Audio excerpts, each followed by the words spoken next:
On January 21st of 2008, a security guard began his shift at the Yuanlin Finance and Economics building, where he quickly noticed something peculiar. A pair of women's shoes carelessly discarded at the base of the stairwell on the first floor. He then made his way to the elevator where he discovered another similar mystery, an additional pair of shoes and a red coat. The security guard alerted the building manager, to which he responded nervously.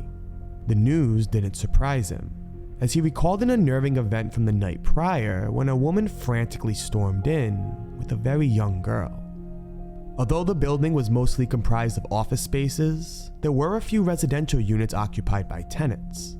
The building manager questioned the woman, to which she pushed him aside, claiming she was there to meet a friend, and ran to the elevator. They quickly checked the security footage and found something unnerving. In the elevator, the woman began to undress herself and the child. She neatly placed their articles of clothing on the ground and left the elevator on the 11th floor.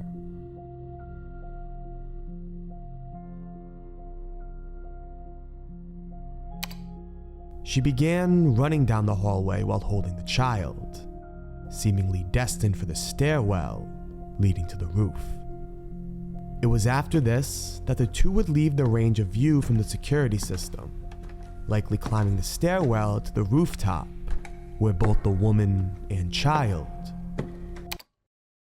would never be seen again. Fears were quickly raised, as often in many East Asian countries, taking off one's shoes is a common practice before doing something very harmful. They theorized the two may have jumped from the rooftop. However, after calling the authorities who surveyed the exterior of the property, police found nothing. No bodies and no evidence of human remains. The building had no balconies or structural protrusions that the two could have been caught on, nor was there any adjacent buildings the two could have leaped to, so with no other possibilities remaining, there was only one place they could have likely been, still on the rooftop. Police quickly scaled the building, fully prepared to find the worst. However, what they discovered was so unnerving that it would proceed to kickstart an investigation that would haunt the locals of Taiwan for nearly 20 years. Nothing. The rooftop was completely empty. No woman, no child, and no evidence that anyone was ever there. This wouldn't be so unbelievable until you realize the building has 24-hour surveillance on every exit and every entrance. They reviewed the footage countless times, and from multiple accounts confirmed the two never left the building from any conventional exit. They even got in contact with neighboring establishments to review the security cameras aiming at the building, and still, nothing. No cars entered or left the parking garage, so leaving in a vehicle was ruled out, and any unconventional exits, such as manholes, were impossible to access by just two alone. The only potential exit that wasn't monitored was a security door in the basement that connected to an adjacent building, although it was locked and covered in dust with no signs of tampering. To be thorough, police even opened this door and investigated the connected building, and as expected, no luck.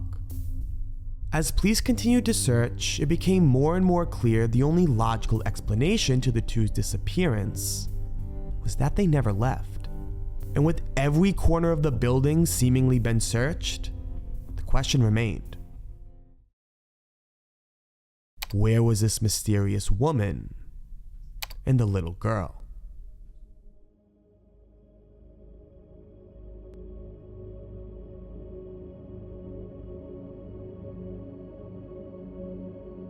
Well, after deciding the individuals must still be somewhere in the building, they decided to thoroughly investigate the rooftop once more.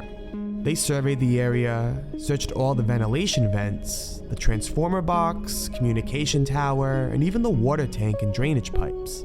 After this, police visited all occupants and tenants that lived in the building. Although it appeared the woman was heading toward the rooftop, The lack of security in the stairwell meant she could have redirected to any other floor out of sight. The building manager recalled the woman claimed she was there to meet a friend, so perhaps she was being truthful. Unfortunately for investigators, though, no one had anything noteworthy to say. In fact, most of them claimed they were asleep during this time and weren't even aware of their presence in the building, aside from the notable police presence the following day. However, completely ruling out the possibility they entered someone's apartment was impossible, as there wasn't enough evidence to issue search warrants to search private property. The disappearance of this woman and girl seemed impossible. Vanishing into thin air seemed like a foolish conclusion, yet here we are, lost with no leads as to where the two went or who they even were. However, in the following days, a spark of hope would arise after the security guard noticed an out-of-place moped in the back of the garage. The guard worked at the building for quite some time and realized the moped wasn't a familiar vehicle that visited the establishment.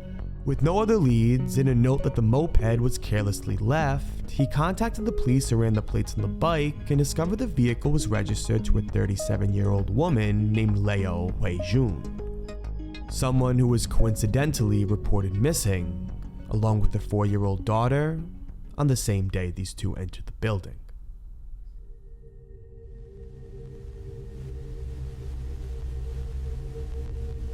If it wasn't obvious enough, Leo's husband would later confirm the two were his wife and daughter.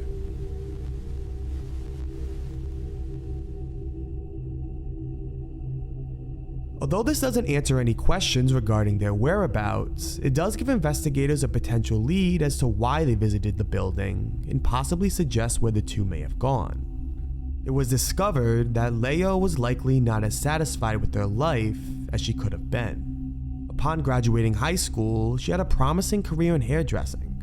She was described as very beautiful, young, and engaged in many relationships before being ordered back home by her family for an arranged marriage. The man selected for her daughter was described as a well-off landowner. However, it was soon discovered that his success was overshadowed by many addictions.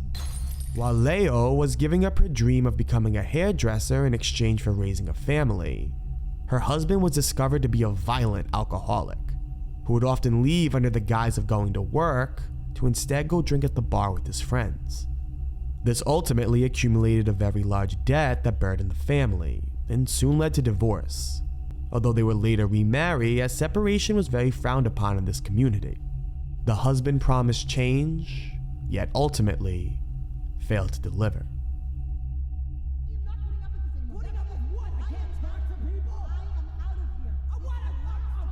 On January 19th of 2008, one day before Leo visited the financial building, the two would engage in an argument that carried over into the next day. At around 3 o'clock in the afternoon, Leo would leave on her moped with her youngest daughter. Typically, during arguments, Leo would leave to visit her mother to get some separation and vent about their issues, which is exactly where the husband suspected she went. However, after many hours had passed and Leo had not returned, the husband decided to visit his mother-in-law, to only discover that Leo never arrived. He inquired around his village to find out if anyone had seen her, and after no luck, decided to file a missing persons report of his wife and daughter. Police questioned friends and family, which none were any the wiser, except for their eldest daughter, who mentioned something we heard once before. Leo said she was visiting a friend for a few days, which ultimately brings us to where we are now.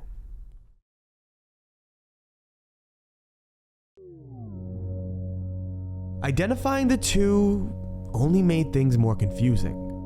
There was no evidence to show Leo had any history with the building, knew anyone who lived there, occupied the office spaces, or had even been to Yuanlin. By all accounts, it seemed completely random that she would find herself in this building, yet it appears she specifically singled it out and knew exactly how to navigate the corridors. There just seemed to be more questions than answers, and with no choices available, police continued to search the hotel, certain the woman and her child would eventually turn up, although they never would.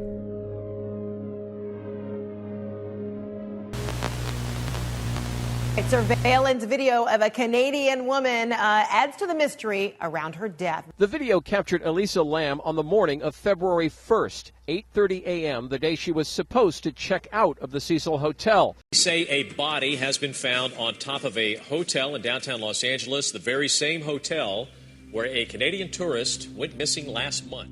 In 2013, there was an eerily similar incident that occurred at the Cecil Hotel of a young woman exhibiting bizarre and unnerving behavior through elevator security footage. Similar to Leo, the reasoning for her actions were erratic and mysterious, as somewhere in the hotel, she would mysteriously vanish with no logical explanation as to where she went. The woman's name was Elisa Lam, and only a few weeks later, after guests at the hotel complained about the water quality, would her lifeless body be discovered inside one of the water tanks on the rooftop. The story reached worldwide media, and her mysterious behavior along with her body being found in a rooftop water tank prompted Newfoundland officials to reopen the case and investigate the water tank one more time. They did another very thorough investigation, checking the entire tank and all the water pipes that ran through the building. However, once again, came back with nothing. This was slightly expected, as none of the residents complained about foul-tasting water, nor did anyone recall any stenches you might expect from two decomposing bodies. Although this case was so bizarre, officials just couldn't help but be curious. Since the investigation was reopened, they wanted to utilize the opportunity to investigate the possibility Leo actually left the building somehow, despite it being seemingly impossible. They traced down all financial records, bank cards, credit cards, insurances, hoping to find some activity over the last 5 years that would allude to the whereabouts of Leo. They decided to check the records of school systems to see if her daughter had been enrolled anywhere, as she would be about 9 years old at this time. However, similar to every attempt, all their efforts came up empty. After this, despite most of the locals' wishes, the case was forced to be reclosed, likely for the foreseeable future.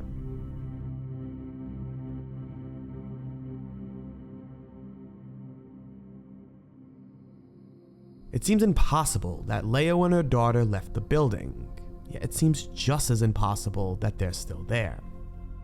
Why was she here that night? Why did she choose her youngest daughter? And out of all buildings, why did she select this one? Well, a more comforting theory is that Leo was engaging in a program that helped women escape dangerous marital situations. She could have possibly met up with somebody who held base in the residential units before staging her own death by leaving her shoes in the elevator before heading to the rooftop. Once in the unmonitored stairwell, she would perhaps change direction and stake out with one of the residents for several weeks. Then, she would escape in disguise and go on to her new life, away from her troubled past. Many question why she would only take her youngest daughter. However, I propose she was the only one Leo could have possibly taken. I doubt any of the older siblings would have left their friends and family behind, but a 3-year-old child likely wouldn't remember anything up until this point. I do think holes in this theory are formed when you consider that she told multiple people she was visiting the building to meet a friend. Why would she tell anybody this if she was trying to stage her own death? Well, that leads to the darker side of this theory, that she was in fact there to meet somebody.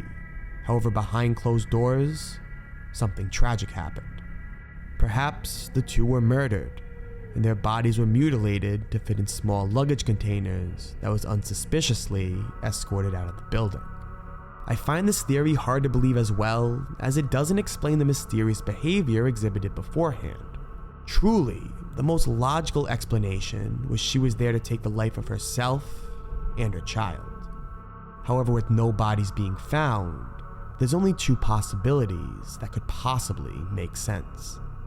Perhaps the two jumped from the rooftop that night, and for some unknown reason, a witness had motive to dispose of the bodies before sunrise. Or, most accepted, is that the corpses of a mother and daughter are still somewhere in this building, hidden in a spot not even known to the building's owner, likely mummified, waiting to be discovered any day.